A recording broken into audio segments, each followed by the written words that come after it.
obviamente relacionado con la resurrección de Jesucristo. Y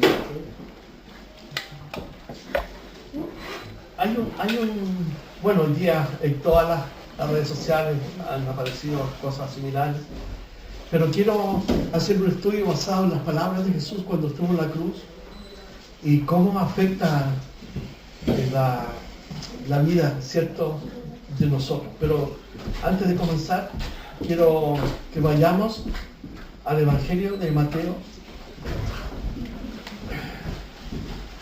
capítulo 28. Buenas.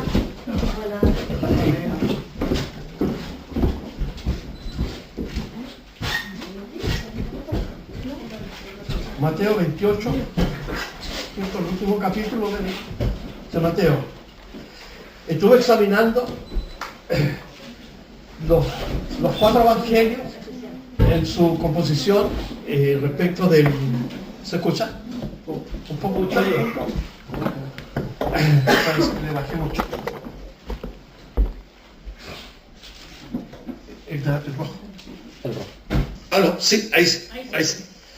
Estuve haciendo un análisis de los 4 evangelios, ¿cierto? Mateo, Marcos, Lucas, Juan, cómo ellos escriben respecto de la pasión de Cristo. Y es interesante lo que quiero decirles porque en el primer siglo, ¿cierto?, cuando ocurre este evento maravilloso de la muerte y resurrección desde nuestra mirada cristiana, ¿cierto?, el Señor levanta a Mateo, un cobrador de impuestos, a Lucas, un médico, a Marcos, ¿cierto?, un judío, y Juan. Y uno puede ver una descripción maravillosa. ¿Qué es lo que primero circuló en Israel en el primer siglo? Estamos hablando del año 33, 34 antes de Cristo. ¿Cuál fue la noticia que fue como explotó en la sociedad, ¿cierto?, judía? Fue la historia de la pasión. Todo el mundo habló de la pasión. Todos estaban hablando, ¿cierto?, de lo que había sucedido.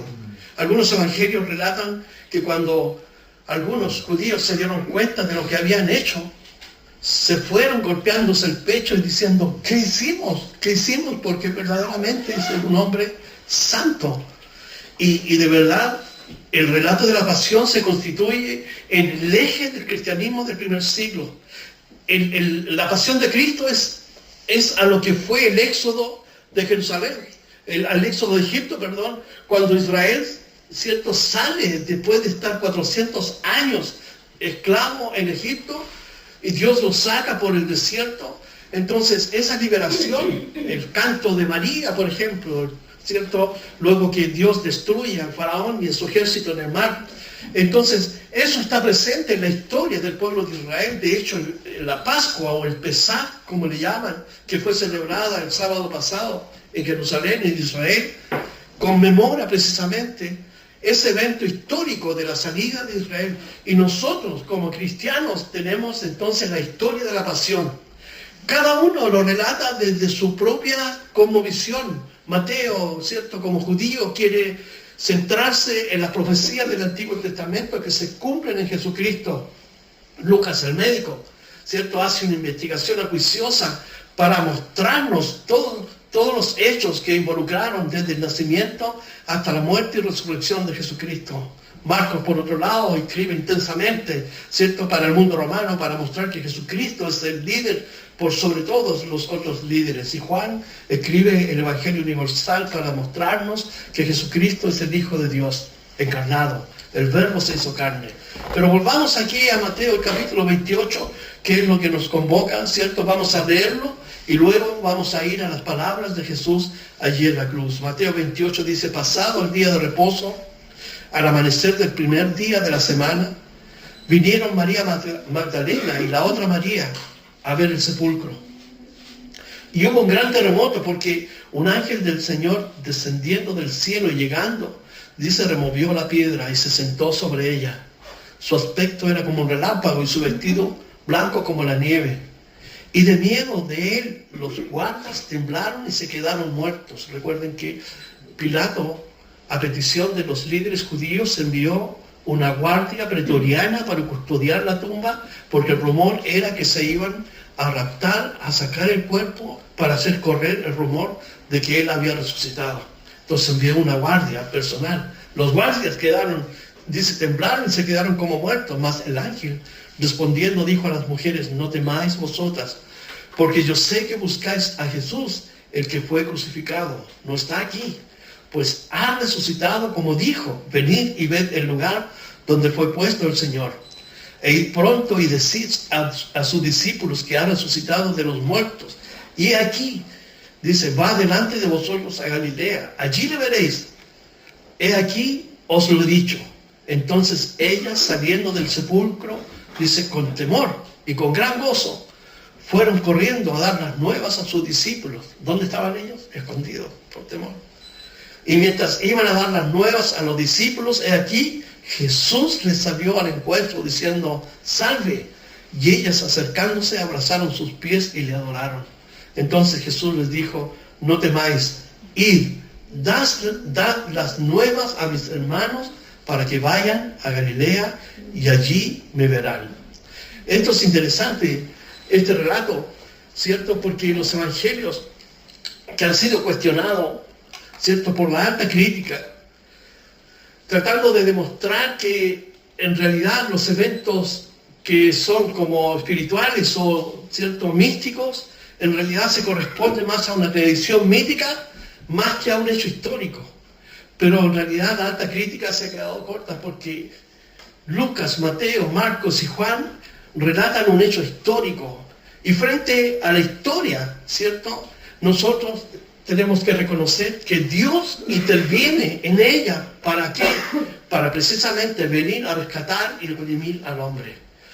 Mateo nos está relatando aquí un evento extraordinario que cambia la visión, la cosmovisión de muchos judíos respecto, ¿cierto?, de su propia tradición judía y su propia religión. Primero, Jesús resucita un día domingo, ¿cierto?, cambiando la forma en que ellos tenían de ir a expresar una devoción al templo el día sábado, donde rigurosamente lo guardaban. Entonces, el día domingo nos habla de una nueva creación. Pero antes de ir allí, ¿cierto?, quiero que, si van conmigo y buscan en Lucas, nos vamos a concentrar en Lucas y el Evangelio de Juan. Lucas, el capítulo 23, el versículo 34. Antes quiero, Lucas 23, versículo 34.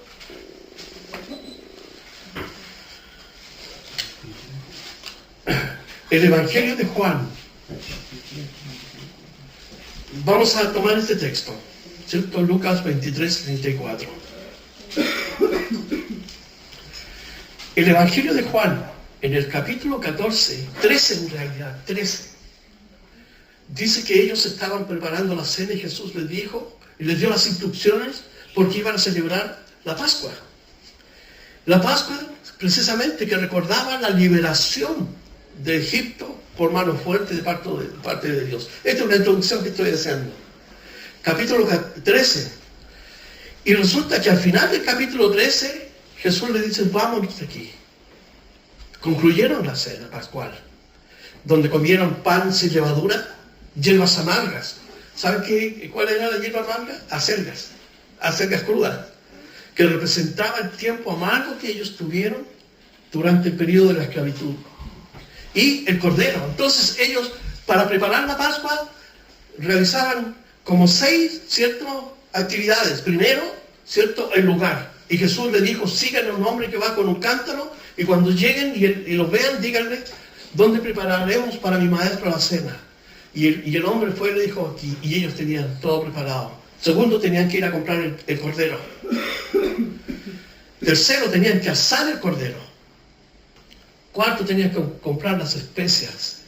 Quinto, ¿cierto?, llevarlo todo al lugar. Y sexto, se lo comían. Cantaban himnos recordando la epopeya. Y del capítulo 14 al capítulo 17 del Evangelio de Juan, ellos se van y van rodeando las laderas, ¿cierto?, del Monte de los Olivos. El Monte de los Olivos está frente al domo de la mezquita, ¿cierto?, el domo dorado, que está en manos y en control de los musulmanes.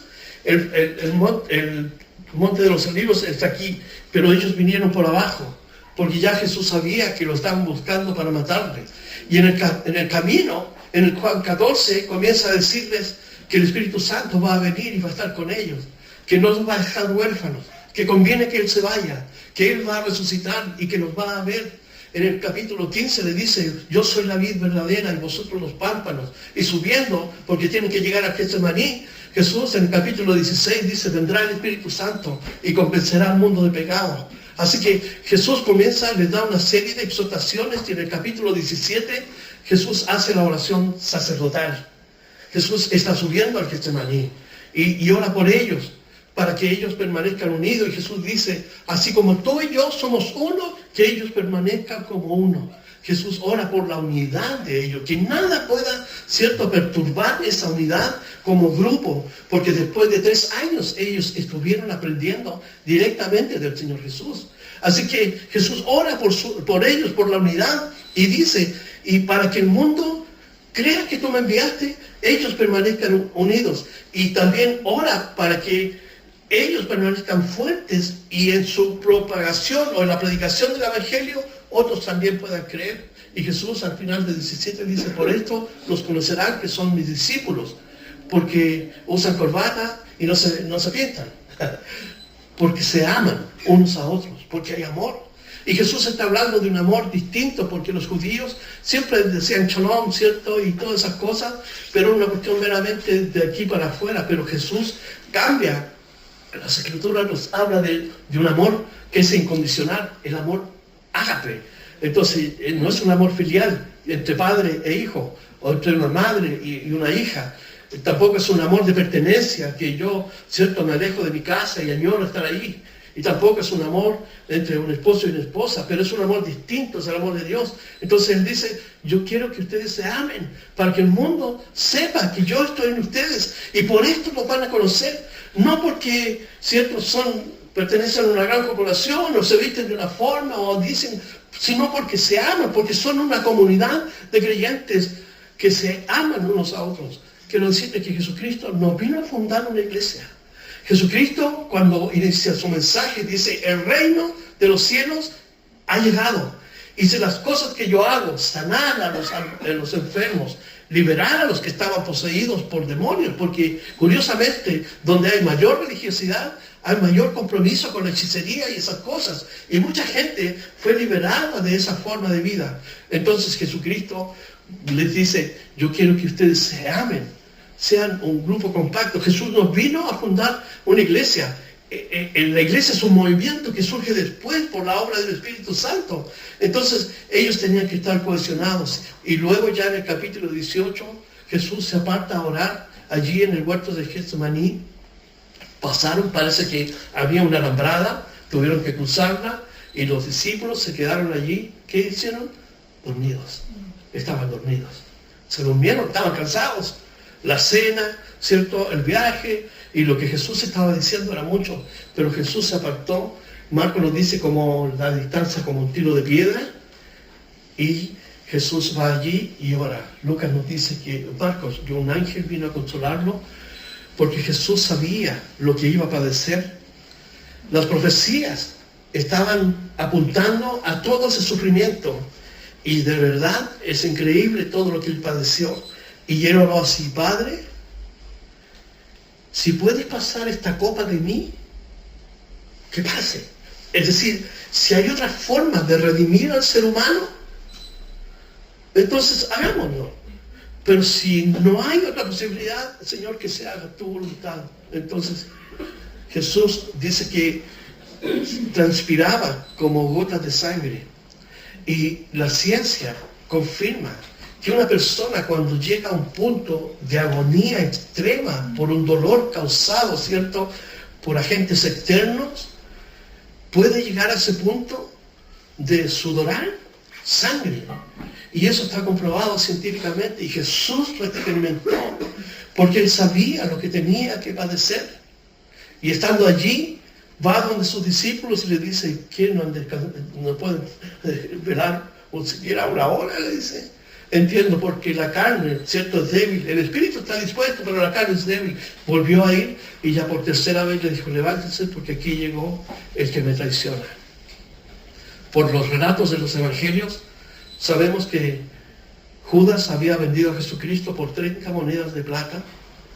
Y él, ¿cierto?, trajo toda la turba con los soldados del templo y soldados romanos y delincuentes que fueron contratados para venir a aprisionar a Jesús. Y cuando llega delante de Jesús, Judas le da un beso y le dice, salve, maestro. Y Jesús le dice, con un beso has vendido a tu maestro. Pero era para que se cumplieran las profecías del Antiguo Testamento. Y cuando dice, todo el tiempo estuve en el templo, libremente hablando, y ahora viene como un delincuente hacia mí. Y Pedro, ¿qué hizo Pedro? Sacó una espada. ¿Y qué hizo? Le cortó la oreja a un siervo del sumo sacerdote, Malco, ese es su nombre. El Evangelio de Marcos dice quién es. ¿Y Jesús qué hace?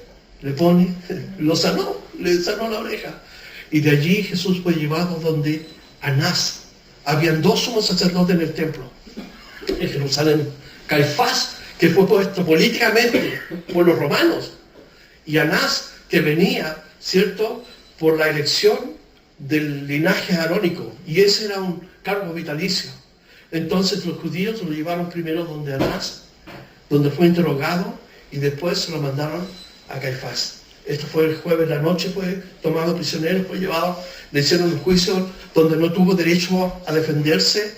Hubieron cantidad de testigos falsos, pero como había tanta contradicción, ninguno podía ponerse de acuerdo hasta que el sumo sacerdote se pone en pie y le dice, dinos tú, ¿eres el Hijo de Dios? Te conjuro por el Dios viviente.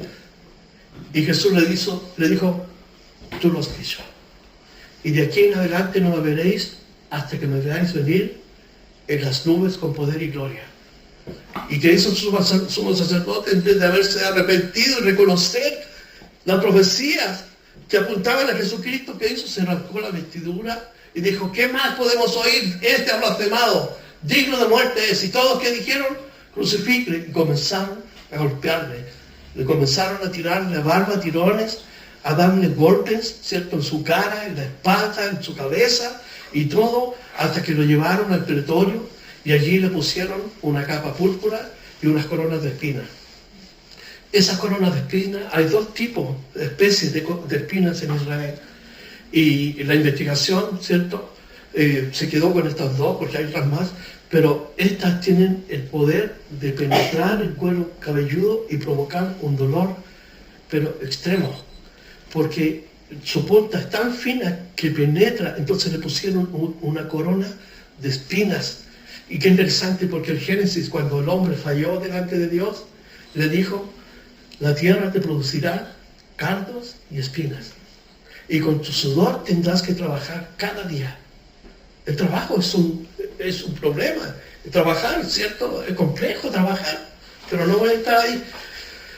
Y las espinas que la propia tierra produjo fueron las que recibió Jesucristo. Y los soldados les pegaban con una caña maciza en la cabeza, le arrancaban la barba a tirones. El dolor que experimentó allí fue tremendo, y los azotes que le dieron eran con huesos, con trozos de hierro que arrancaban cada parte de su espalda. Y eso fue lo que padeció Jesús con los soldados romanos allí. Los judíos solamente querían aniquilarlo, destruirlo, porque Caifás, en una intervención, en un momento, en una reunión de su concilio, dijo, es necesario que muera uno por todo el pueblo, y no todo el pueblo por uno, porque estaba un grupo llamado los celotes, y los celotes era como un grupo revolucionario, como el Frente Patriótico Manuel Rodríguez, que quería tomarse el poder por la fuerza y las armas, un grupo extremo revolucionario. Eso eran los celotes. Querían, pero en el año 66 ellos lo lograron, y en el año 70 fueron destruidos. Pero volviendo aquí, Jesucristo padeció al extremo. Quiero que vayamos a Isaías 53.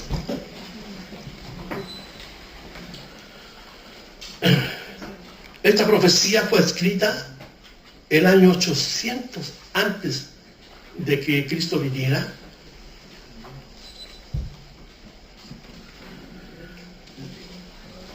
Isaías 53.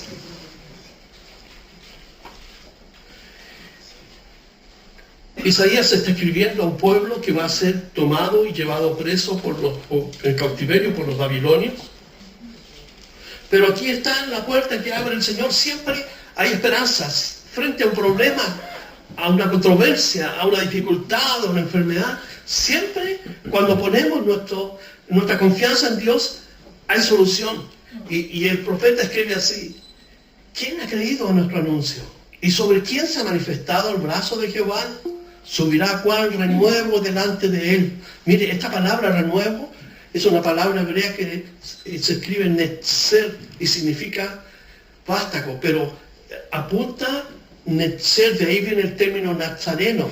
Entonces Jesús sería también un santo, un nazareno.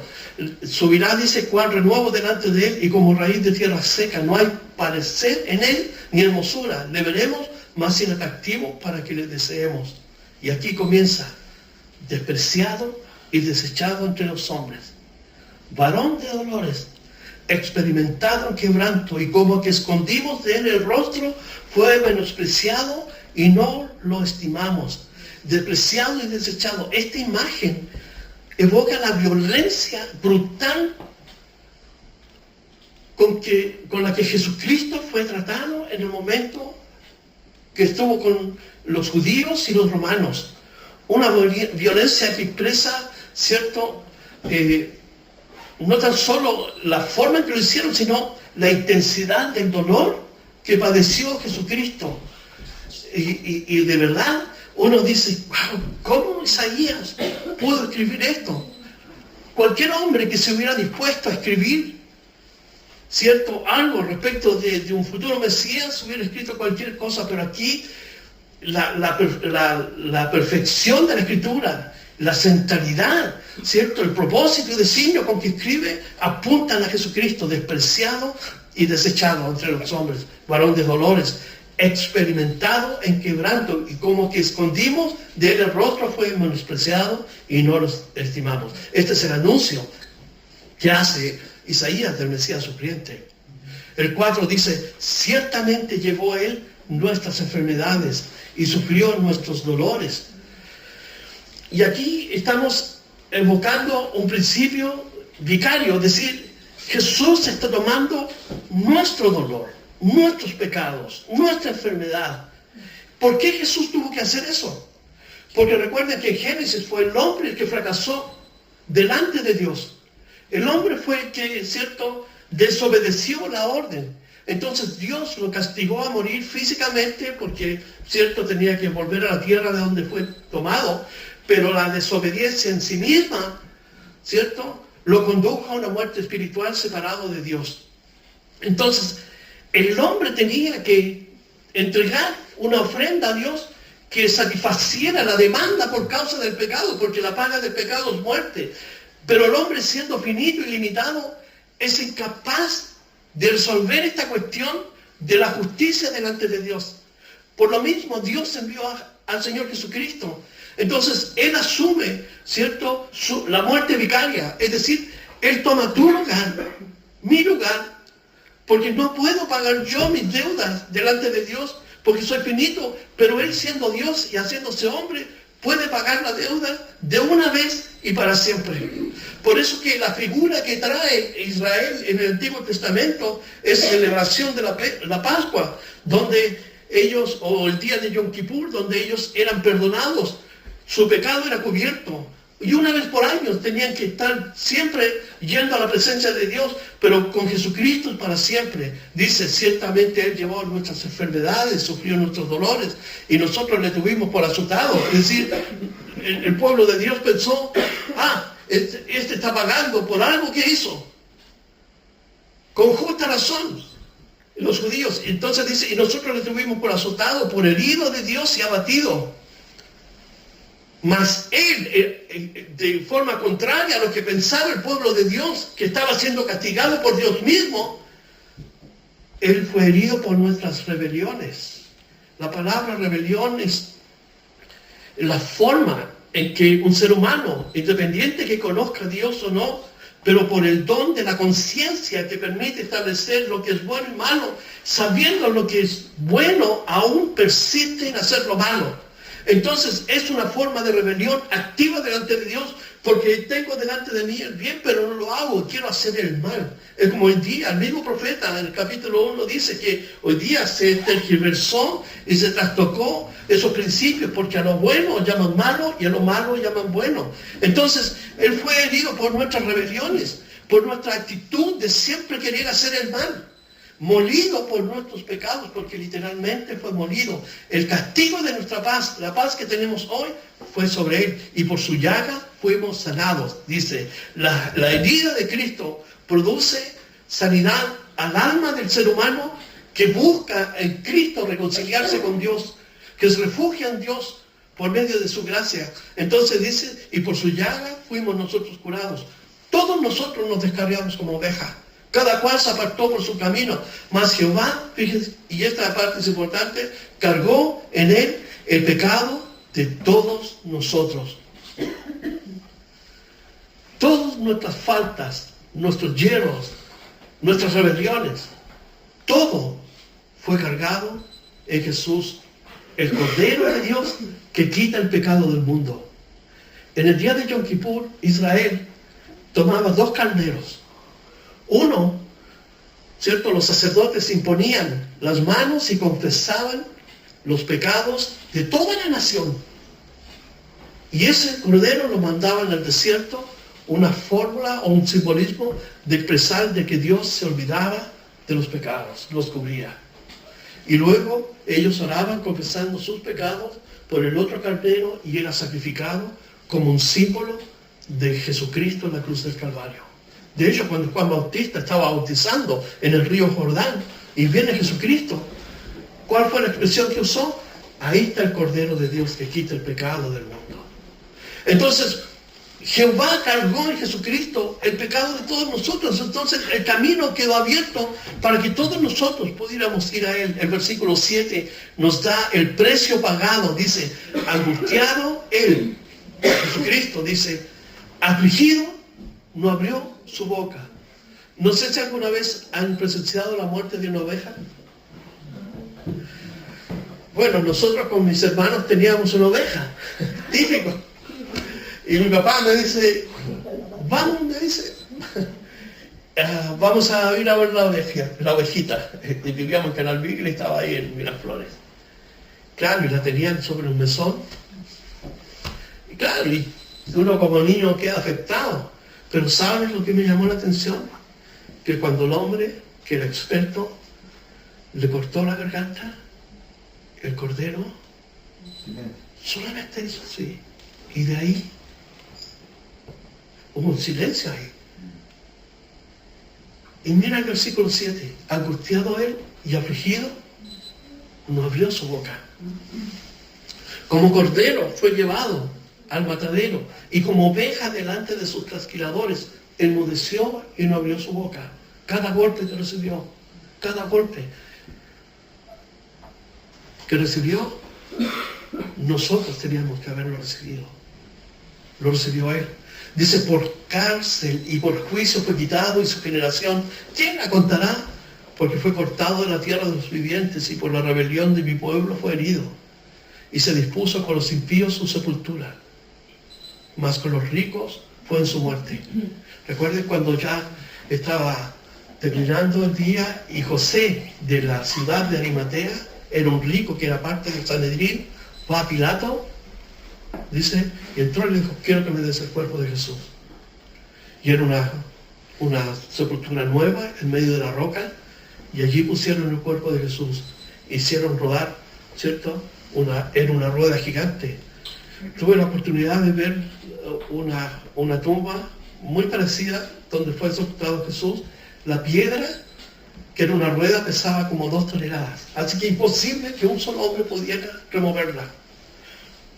Dice aquí en el versículo 9, y se dispuso con los impíos su sepultura, mas con los ricos fue en su muerte, aunque nunca hizo maldad, ni hubo engaño en su boca.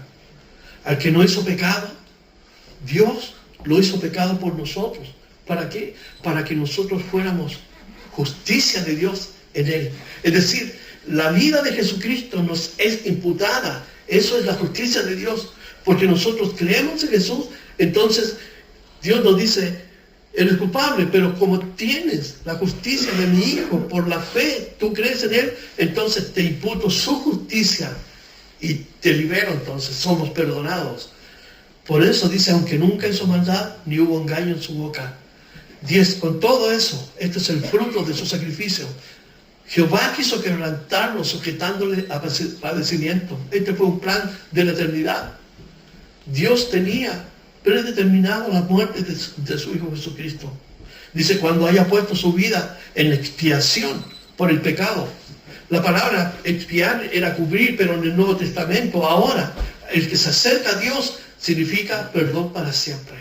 No importa, como decía Chuck Smith, lo profundo que uno haya pecado. No importa si tú te arrepientes de corazón, Dios entonces te perdona. ¿Por qué? Porque es su gracia que está cubriendo tu vida.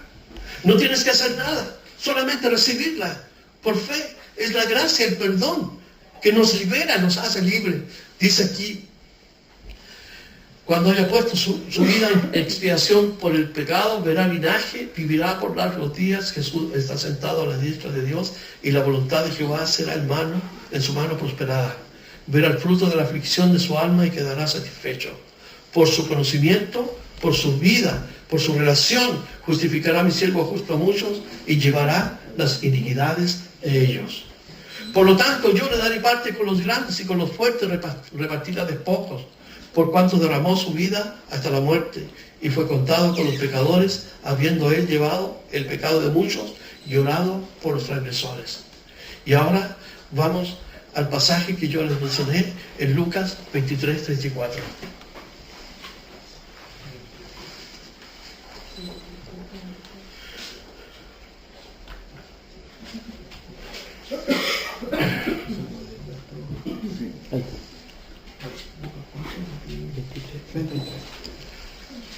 Recuerden que Jesucristo fue arrestado el jueves en la noche.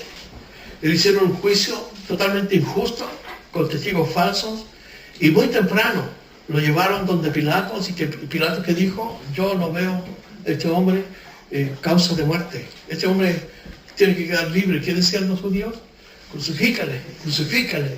Si haces eso, no eres amigo de César. Entonces usaron todos los recursos para llevar a Jesucristo a la muerte. Y estando, en esa condición, Pilato, ¿qué hizo? Liberó a Barrabás, que era un sedicioso y un homicida, y llevaron a Jesucristo, quien cargó, ¿cierto?, la parte superior de la cruz, desde ese lugar hasta el Gólgota, fuera de la ciudad. Y dice que yendo a ese lugar era tan insoportable por las heridas que tenía por causa de los latigazos, de los golpes que recibió, de las espinas. Entonces, pasando uno por allí, Simón de Cirene, es decir, venía de Libia. Cirene es Libia, porque la Pascua congregaba a judíos de todo el mundo. Entonces, viniendo allí, obligaron a Simón a tomar la cruz, ¿cierto? Y conducirla hasta el lugar llamado el Gólgota. Y cuando fue crucificado a las 9 de la mañana aproximadamente, Jesús hace su primera oración. En el versículo 34 dice, Padre, perdónanos porque no saben lo que hacen. Esto nos habla del amor y la gracia de Dios. Porque Él, pudiendo haber llamado legiones para defender, de ángeles para defenderlo, Él toma el cáliz del Padre, que es la crucifixión, el dolor, como fue profetizado por Isaías, para pasar todo su sufrimiento, porque era necesario. Pero en vez de mostrar ira, es su gracia que fluye, a pesar de estar allí en la cruz del Calvario. Estaba colgando. Fíjense que escuché a un médico relatar los sufrimientos de Jesús en la cruz. Estaba colgado más o menos a 1,5 metros de altura, con, ¿cierto?, los pies y las manos clavadas, y la posibilidad de respirar era imposible porque sus pulmones se llenaron de sangre y los calambres. Entonces estaba luchando con eso y su corazón estaba latiendo a 1000. Entonces tenía ese problema de dificultad para respirar, el dolor que tenía por las espinas, los latigazos que recibió, y ahora crucificado estaba allí, y en vez de decir, ¿cierto?, llamar al ángel, él dice: Padre, perdónanos porque no saben lo que hacen. El amor de Dios va a estar siempre sobre una humanidad que le ha dado la espalda. Cuando uno mira el mundo de hoy, ve a los musulmanes aniquilando cristianos en el Medio Oriente y otros peleando con otros, asesinándose. Vemos toda esta revuelta que hay en el mundo espiritual. Él todavía dice: Padre, perdónanos porque no saben lo que hacen, porque Dios no quiere la muerte del pecador. Él quiere que todos se salven y vengan al arrepentimiento. Jesús oró por aquellos que lo hirieron, lo golpearon. Él no tenía nada de venganza en su corazón, estaba lleno de amor. La gracia siempre está fluyendo en el corazón de Dios. En el versículo 43 de Lucas 23, de este mismo capítulo. Recuerden que Jesucristo fue crucificado con 2 ladrones. Y uno empezó a injuriarle, ¿cierto? ¡Hey, tú! Le dijo: si eres el Cristo, sálete de ahí. Y el otro le dijo: hey, ¿acaso no temes, estando en la misma muerte? Y le dice: acuérdate de mí cuando vengas en tu reino. Y Jesús le dijo en el 43: de cierto te digo que hoy estarás conmigo en el paraíso. ¿Por qué le dijo eso? Porque Jesús sabía que Pilato iba a enviar a los soldados para adelantar la muerte a que le quebraran las rodillas. La crucifixión no fue un invento de los romanos, fue perfeccionada por los romanos, pero fue un invento de los sirios. Los sirios empalaban y crucificaban a sus enemigos, y los romanos la perfeccionaron porque le atribuyeron el látigo, los clavos y más aún el quebrar las piernas para acelerar la muerte. Imagínate. Entonces Jesús, sabiendo eso, porque Él es omnisciente, le dijo: hoy estarás conmigo en el paraíso. Este hombre no fue a la iglesia, no comulgó, simplemente expresó su fe en su reino, el que había anunciado el Señor Jesucristo. Acuérdate de mí. Hoy, le dijo, estarás conmigo, hoy. Porque Dios no quiere la muerte de nadie. Y fíjense, en una relación tan cercana, Jesús le promete el reino. Jesús no lo condenó, no lo juzgó, simplemente dijo: estarás conmigo. En Mateo, vayamos a Mateo 27, por favor. Mateo, capítulo 27, versículo 46.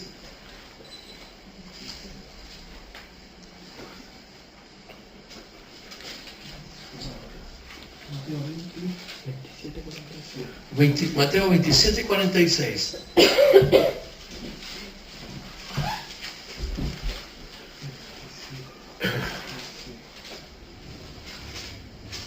Versículo 46 dice así: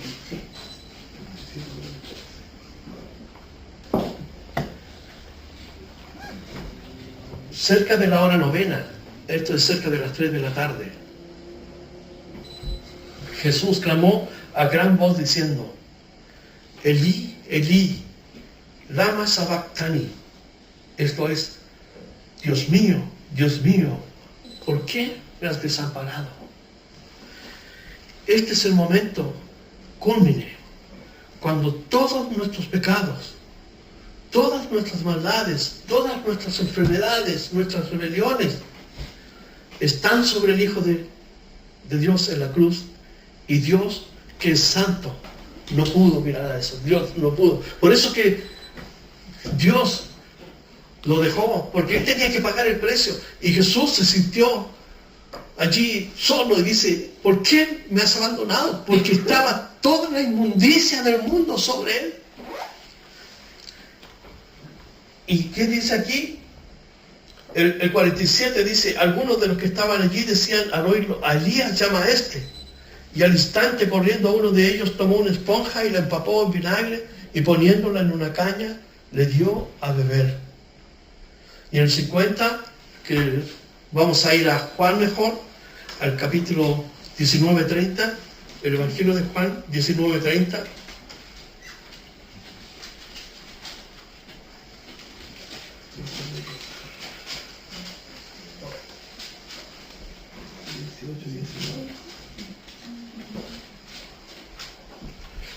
Juan 19:30.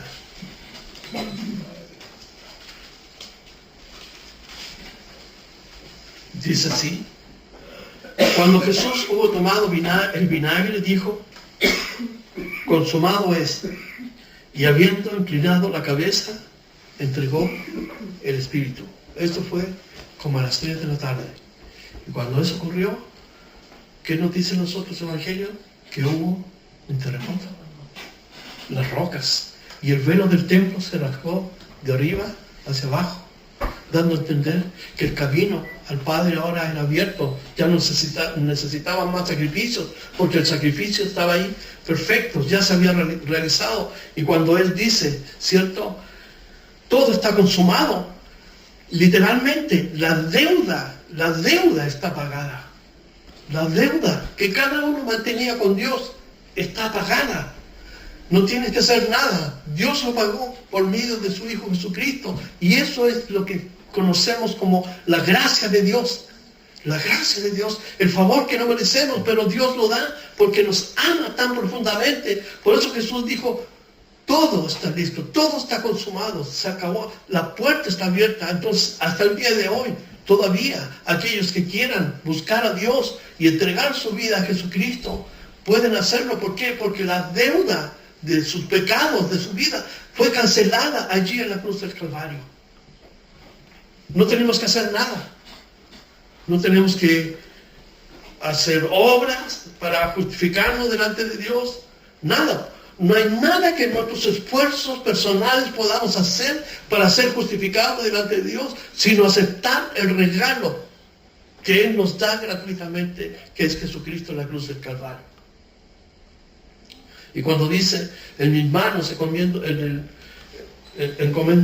mi espíritu, y ahí Jesucristo entonces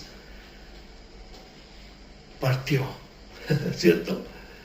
Y ayer yo comenté un texto en el WhatsApp diciendo dónde Jesucristo fue, ¿cierto?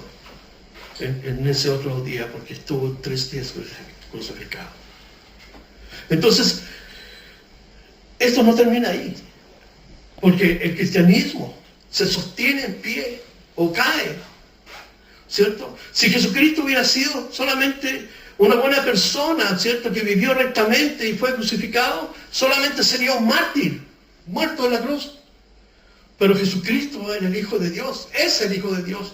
Entonces, Él cumplió perfectamente la profecía de Dios. Y volviendo a Mateo 28, que el pasaje que leímos al principio, sobre la resurrección,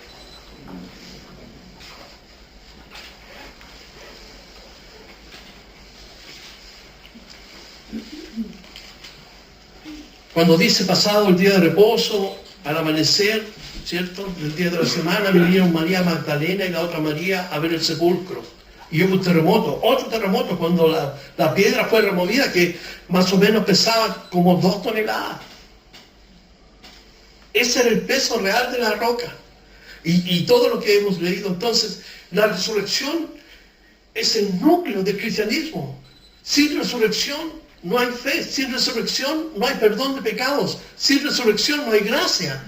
Si no hay resurrección, entonces, como dice Pablo, mejor comamos y bebamos, que mañana moriremos. Hemos perdido el tiempo, hemos sido los falsificadores de la fe por mucho tiempo. Si Jesucristo no ha resucitado, Jesucristo nos muestra todo lo contrario. No es una señal, ¿cierto?, de vida después de la muerte, sino una proclamación del Evangelio, que Jesucristo conquistó el pecado, conquistó la muerte, y con su muerte, con su resurrección, nos garantiza a todos los que hemos creído en Él la vida eterna. Él dijo: el que cree en mí tiene vida eterna.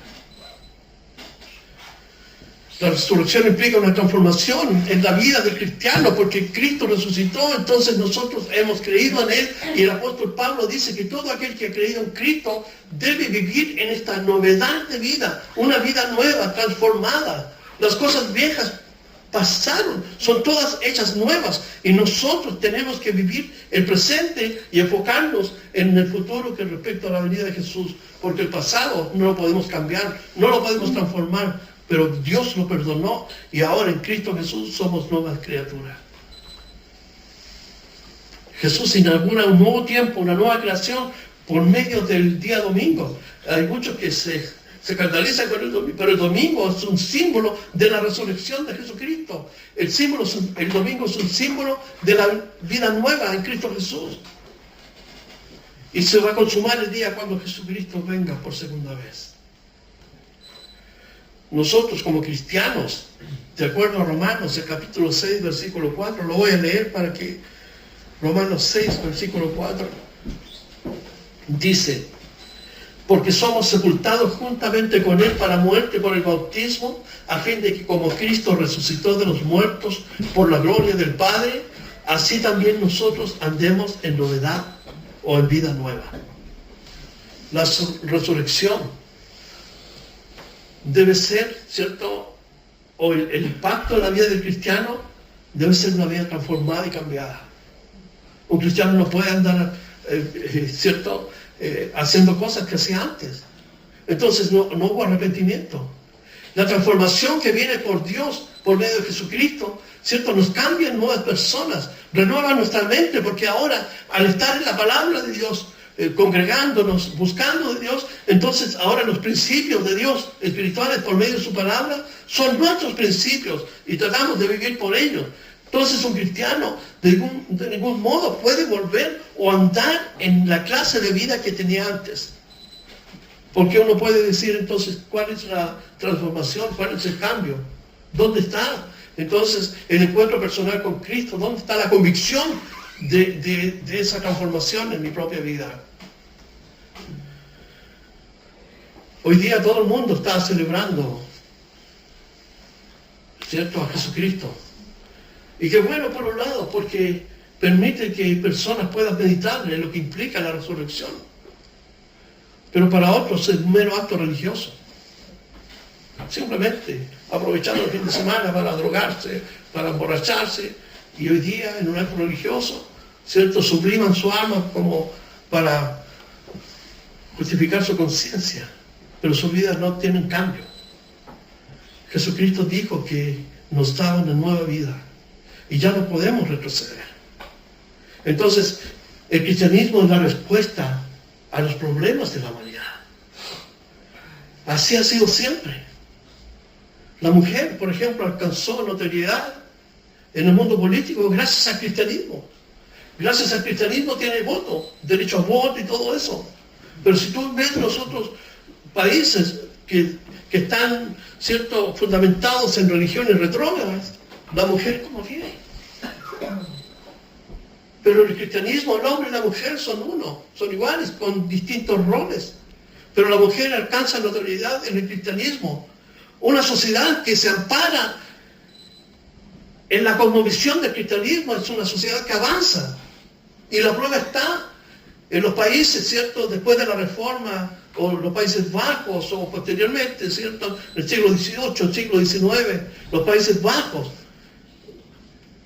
pusieron el cristianismo como base de su fundamento para hacer política, para hacer justicia social. Y la transformación que supieron en sus países, hasta el día de hoy uno la puede ver, porque pusieron la palabra de Dios. Pero aquellos que se aferraron al aspecto religioso, sin cambio de vida, ahí están, marcando el paso. Tú escuchas o los ves, viven como en la protohistoria. En cambio, aquellos que se afectaron por el cristianismo, claro que hoy día muchos de esos países son liberales, ni siquiera creen en Jesucristo, ni siquiera toman en cuenta la palabra de Dios. Pero el cristianismo no tan solo es un hecho, ¿cierto?, como estamos viendo del pasado, sino es una realidad presente que debe transformar nuestra vida cada día, en nuestra relación personal con Dios. Nosotros no somos perfectos los que estamos aquí. No hemos alcanzado la perfección y lo vamos a alcanzar cuando partamos de esta vida, estemos en la presencia de Dios. Pero Dios nos da, por medio de su palabra, por medio de su presencia en nuestro corazón, el poder y fuerza para vivir vidas cambiadas. ¿Qué es lo que revolucionó la sociedad judía del primer siglo? Un mensaje que transformaba y cambiaba las vidas. Cuando Pedro se levanta en el discurso de Hechos 2 y le dice a los judíos que ellos asesinaron al autor de la vida por designio de Dios y que tenían que arrepentirse, ellos lo hicieron. Y más de 5,000 personas respondieron a ese mensaje. Y la iglesia cobra vida, el movimiento espiritual por medio del Espíritu Santo comienza a moverse por toda esa región hasta que salta a Europa y llegó a nuestros días. Cuando miramos el cristianismo, claro, uno ve muchas veces un cristianismo retrógrado, religioso, apartado de las Escrituras. Muchos que profesan el cristianismo o líderes que tienen el poder de hacer algo, se han conformado con establecer el reino de Dios aquí en la tierra. Tienen estado, tienen bancos, negocian con los países, pero Jesucristo dijo: mi reino no es de este mundo. Cuando estuvo con Pilato, le dijo: mi reino no es de este mundo. El reino de Dios es espiritual, que cambia, transforma las vidas y que nos ayuda a vivir una vida mejor.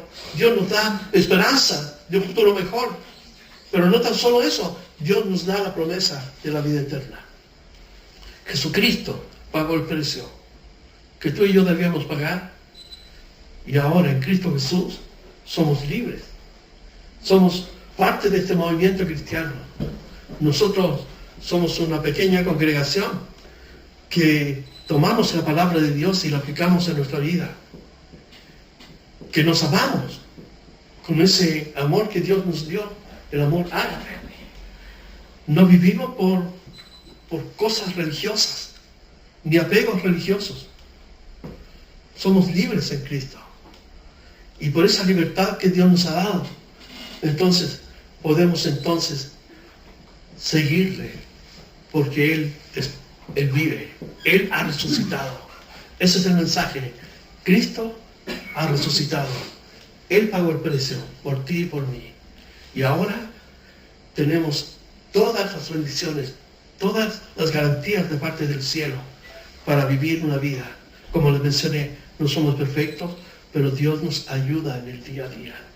Él nos ayuda en nuestros problemas, en las enfermedades, en los conflictos, en las luchas internas que uno tiene. Él está presente para decirnos que no estamos solos. Él les dijo: díganle, con esto termino, a mis discípulos que vayan a Galilea, que me vean allí. Y cuando se juntó con ellos, Jesús les dio instrucciones a ellos. Ir por todo el mundo, le dijo, y predicar este evangelio. Y a toda nación, a toda lengua, y todo aquel que crea, entonces sea bautizado. Y eso nos va haciendo discípulos, enseñándolos que guarden todas las cosas que yo les he enseñado. Estamos viviendo tiempos difíciles, el cristianismo está siendo, ¿cierto?, atacado, pero aún así, Cristo ha resucitado y tiene el poder de seguir cambiando y transformando vidas para el reino de Dios. Vamos a orar. Padre, gracias por este día, por el privilegio que tenemos, Señor, de ser tus hijos. Este sufrimiento, Señor, que fue profetizado 800 años, pero que experimentó Jesucristo en la cruz, Señor, debíamos pagarlo nosotros, y por amor, por tu gracia, Señor, tú nos imputas su justicia y tu gracia en nuestras vidas.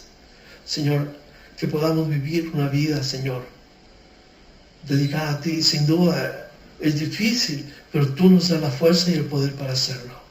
Bendícenos, Señor, a cada uno de los que estamos aquí, los que están en sus casas, Señor, ayúdalos también, y que podamos, Señor, disfrutar esta libertad y esta vida que tú nos das ahora en Cristo Jesús resucitado.